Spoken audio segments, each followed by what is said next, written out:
this guy as a young man had a dream to become a big movie star, to come to Hollywood and to become a great director, producer, and a writer, and all those kind of dreams he had. Of course, everyone told him it can't be done. But, he wouldn't take no for an answer, and he moved across from New York to Los Angeles to Hollywood. And of course, one day, after struggling, like we all do in the beginning, to get into TV and into movies, he had this idea of writing a script. And in longhand, he wrote this script, which was Rocky. It's all about dreams, and by the way, dreams cost nothing, they're free. The hard part is just keeping them going, and please keep them going, because we're here for one simple reason. He believed in the dream, I believed in the dream, and our dreams come true, and there's no reason every one of yours can't either. I used to sit in this little apartment, and it was a room. As a matter of fact, the room was so small, I remember I was able to open up the window and close the door while sitting on the bed at the same time. It was like 8 feet by 9 feet. But the one thing about that room, there was really very little distraction. So I would sit there propped up in bed, and I'd go out with my big pen and legal pad and just start writing these stories. And most of them were very, very trivial.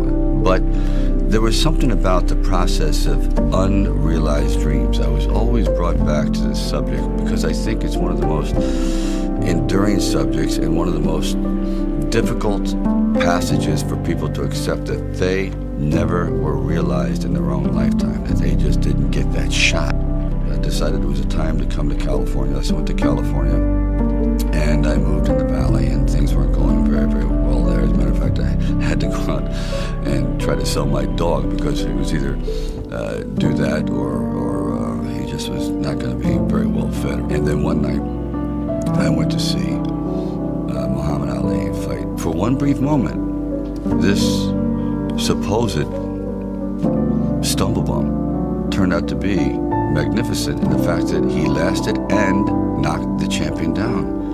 I said, boy, if this isn't a metaphor for life.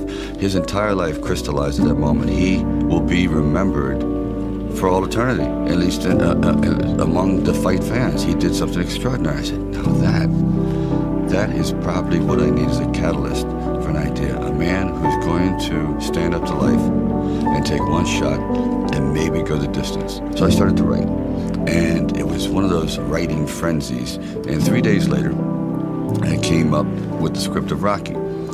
Now, the script by no means was a finished piece of material. It was probably about 90 pages, and maybe 10% of it remained in the final script, but it was done. I first met Bob Chardoff and Irwin Winkler, and I believe I was there on a casting call. So we're talking a little bit, and I guess I really wasn't right for the acting part. And on the way out, I said, I don't know if it matters, but I do a little bit of writing. He goes, really? He said, yeah, I'm writing this story. I have this thing about wrestlers, and I might do something about boxing. Well, he says, well, bring it around. And I thought, if I hadn't stopped on the way out, that's why I tell all actors or writers, don't give up, keep talking. Eventually you might hit a nerve somewhere and they go, come on back. And if they didn't say, come on back, or bring it later and let's see what you've developed. Originally, when I brought the script to them, they were fairly enthusiastic about it. The one thing they were not enthusiastic about was me playing the part, and I really can't blame them at the time. But there was something inside of me that this opportunity is never going to come around, and I really wasn't used to money, and I had no idea of what I would be missing. But the temptation started to come forward. First, it was $25 grand, then $100,000. I never heard of $100,000 because I had like $106 in the bank, and like I said, I had to sell my dog, and things were not looking very, very good. My $40 car had just blown up, so I was taking a bus to work.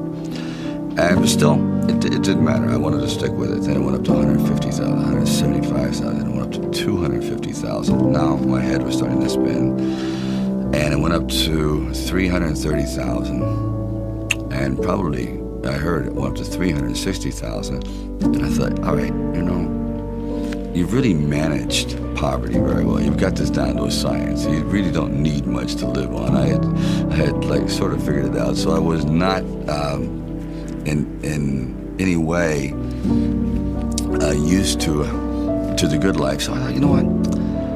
If I know in the back of my mind, if I sell this script and it does very, very well, I'm going to jump off a building. And if I'm not in it. So this is one of those things where you just roll the dice and you fly by the proverbial seat of your pants. Say, all right, I got to try it. I got to just do it. I may be totally wrong, and I'm going to be taking a lot of people down with me, but I just believe in it. We were working with the handheld camera at the time with Garrett Brown, and it was somewhat experimental.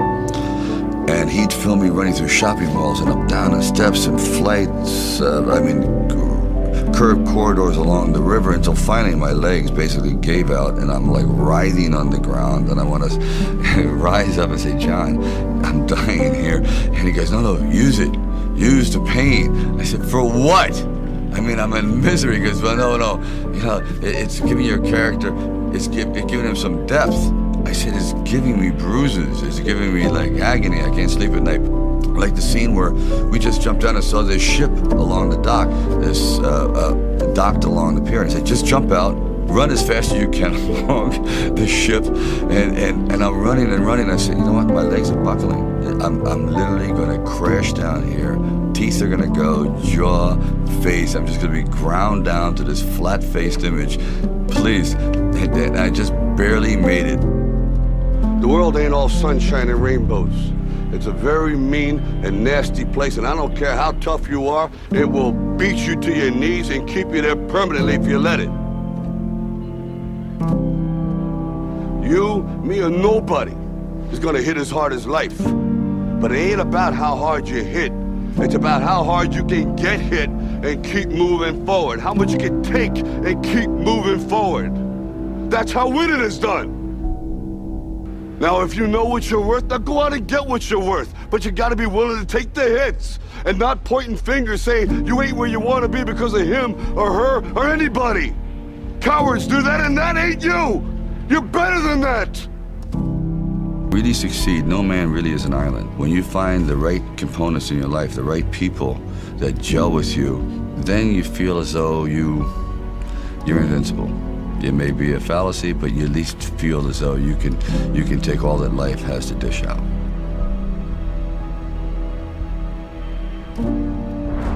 At the very end of our lives, if we can still say, you know, we were never humbled, we were knocked down, but we got up, and I can say, I lived life with integrity, and I took all the blows, as the song says, and I still prevailed.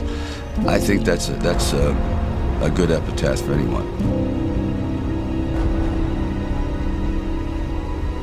It's all about dreams, you know, and by the way, dreams cost nothing, they're free. The hard part is just keeping them going, and please keep them going, because we're here for one simple reason. He believed in the dream, I believed in the dream, and our dreams come true, and there's no reason every one of yours can't either.